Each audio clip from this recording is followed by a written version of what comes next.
Assalamualaikum warahmatullahi wabarakatuh. Channel ini menceritakan alur cerita dari buku cerita silat yang ada. Karena hanya alur cerita, maka disarankan untuk membaca bukunya secara utuh. Untuk menambah semangat, saya mengharapkan dukungan pada channel ini dengan cara tekan tombol merah dan aktifkan loncengnya agar mendapat lanjutan ceritanya. Kali ini saya menceritakan alur cerita Bukek Xiansu atau Manusia Dewa karangan Asmaraman Kopingho.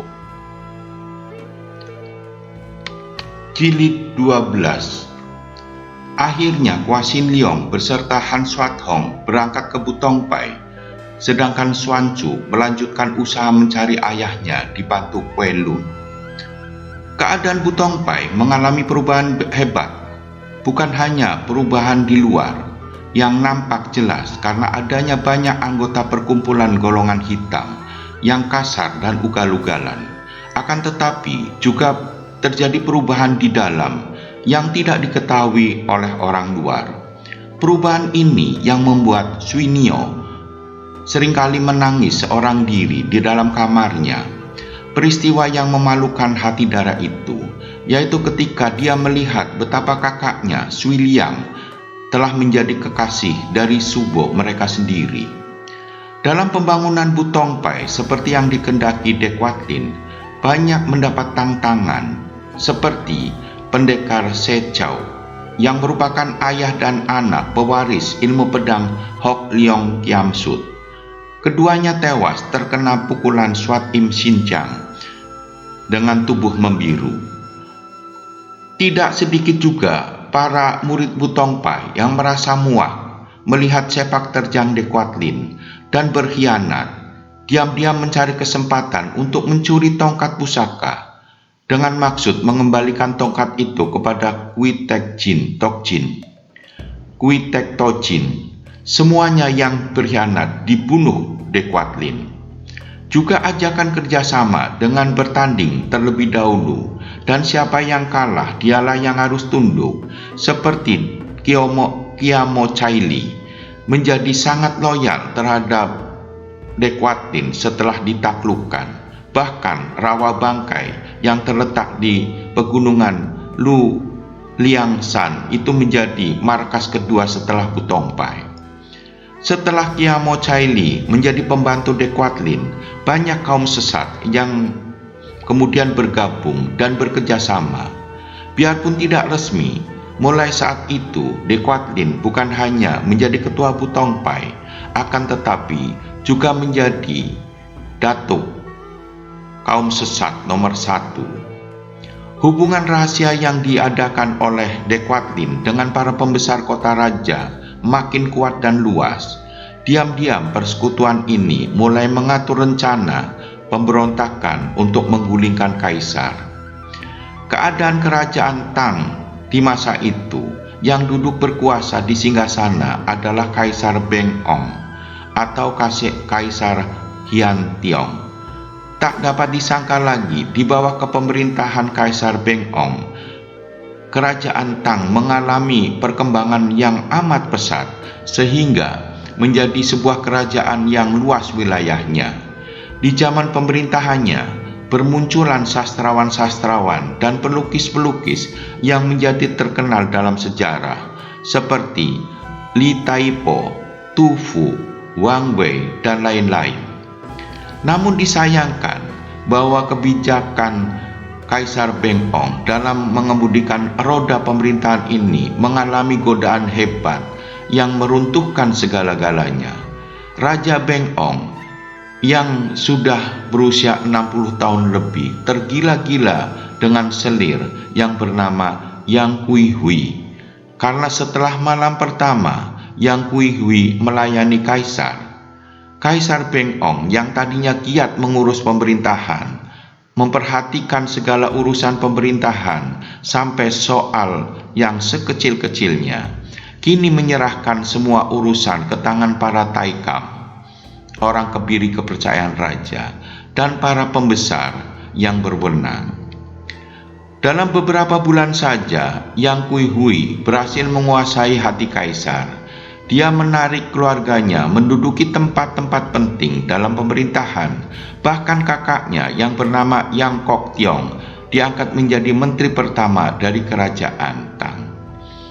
Pada masa itu muncullah seorang yang menjadi terkenal dalam sejarah. Orang ini adalah Ang Lushan. Ang Lushan dilahirkan di Manchuria Selatan, di luar tembok besar, yaitu di Liaotung. Orang tuanya berdarah Turki dari suku bangsa Khitan. Ketika Ang Lushan remaja, dijual sebagai budak kepada seorang perwira kerajaan Tang yang bertugas di utara, di tembok besar. Mulai saat itulah bintangnya menjadi terang. Ternyata Ang Lushan membuktikan dirinya sebagai seorang yang gagah berani dan cerdik, memiliki keahlian dalam pertempuran, sehingga beberapa kali dia membuat jasa pada pasukan yang dipimpin oleh majikannya. Maka diangkatlah dia menjadi prajurit, dan dalam waktu singkat saja dia membuat jasa-jasa besar, sehingga dia diangkat terus, lalu dinaikkan menjadi perwira. Beberapa tahun kemudian, setelah dia memenangkan beberapa peperangan melawan musuh dari luar, sehingga berjasa besar bagi kerajaan Tang, dia diangkat menjadi jenderal. Ang Lushan memang seorang yang amat cerdik. Menyaksikan pengaruh dan kekuasaan selir itu terhadap kaisar, dengan sikapnya yang lucu dan ugal-ugalan, dia berhasil menyenangkan hati kaisar dan memancing kegembiraan Yang Kuihui. Terjadilah main mata antara kedua insan ini. Yang Kuihui memuji-muji kesetiaan dan jasa-jasa Ang Lushan, sehingga kaisar menjadi semakin suka kepada jenderal ini. Bahkan Yang Kuihui dengan akalnya yang licik telah mengangkat Ang Lushan menjadi putra angkatnya. Pada suatu malam, kaisar beristirahat di dalam kamarnya sendiri. Betapapun dia tergila-gila kepada Yang Kuihui, namun karena dia sudah tua, tenaganya tidak mengizinkan setiap malam mengunjungi selirnya yang masih muda. Menjelang tengah malam, kaisar terbangun dan ternyata yang mengganggu tidurnya adalah seorang selir muda bernama Yao Chiu, masih berdarah bangsawan. Kaisar tersenyum dan menyangka jika selir merindukannya. Ternyata Yao Chiu melaporkan bahwa Ang Guasue, Jenderal Ang, berada di kamar Yang Kuihui. Betapa marahnya kaisar. Pintu terbuka dan beserta 6 orang pengawal pribadi langsung menuju kamar Yang Kuihui. Pada saat Yao Chiu melapor kepada kaisar, kamar Yang Kuihui sudah gelap remang-remang. Dan pada saat itu, selir yang cantik jelita ini bersama Ang Lushan sedang memadu kasih. Tiba-tiba sesosok bayangan menyelinap ke dalam kamar dan berbisik di luar kelambu pembaringan. Demikianlah ketika kaisar yang diiringi Yaonju dan para pengawal yang memasuki kamar dengan sikap kasar, dia melihat selirnya yang tercinta itu memang duduk berdua dengan Ang Lushan. Akan tetapi bukannya berzina seperti yang dilaporkan Yao Chiu, melainkan sedang berbicara urusan pertahanan. Tentu saja kaisar menjadi marah kepada Yao Chiu. Selir muda ini mengerti bahwa dia berbalik kena fitnah oleh madunya yang lihai. Maka Yao Chiu lari membenturkan kepalanya di dinding kamar dan tewas saat itu juga. Tentu saja pada hari berikutnya ada orang pelayan yang menerima hadiah dari Yang Kuihui. Semenjak peristiwa itu, kepercayaan kaisar terhadap Yang Kuihui dan Ang Lushan makin besar.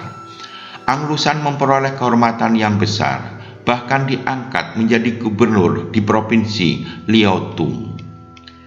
Dengan demikian, Ang Lushan menguasai pasukan-pasukan terbaik dari kerajaan dan menjaga provinsi yang merupakan perbatasan timur. Tak lama kemudian, kehormatan kedua diterimanya ketika dia dianugerahi gelar pangeran tingkat 2. Akan tetapi, tentu saja Banyak pula orang merasa iri hati dan tidak suka kepada Anglusan. Di antara mereka ini adalah kakak kandung Yang Hui sendiri, yaitu Yang Kok Tiong, yang menjadi menteri pertama. Yang Kok Tiong melakukan penyelidikan saat dia memperoleh berita bahwa Anglusan mempersiapkan pemberontakan. Segera dia berunding dengan putra mahkota dan melapor kepada Kaisar. Kaisar tidak percaya dan menganggap laporan ini omong kosong. Kelemahan Kaisar ini menimbulkan ketidakpuasan pada banyak pembesar, sehingga di sana-sini timbul niat untuk memberontak. Keadaan yang lemah dari kerajaan Tang inilah dipergunakan oleh Dequatlin untuk memenuhi cita-citanya, mencari kedudukan tinggi untuk putranya. Pada suatu hari, datanglah seorang utusan dari kota raja, mendaki pegunungan Butongsan, menghadap ketua Butongpai. Utusan dari Pangeran Tan Sing Ong dari ibu kota, diterima Dequatlin di kamar rahasia. Setelah utusan itu menyampaikan tugasnya, dia cepat pergi lagi meninggalkan Butongpai. Bersambung ke jilid 13.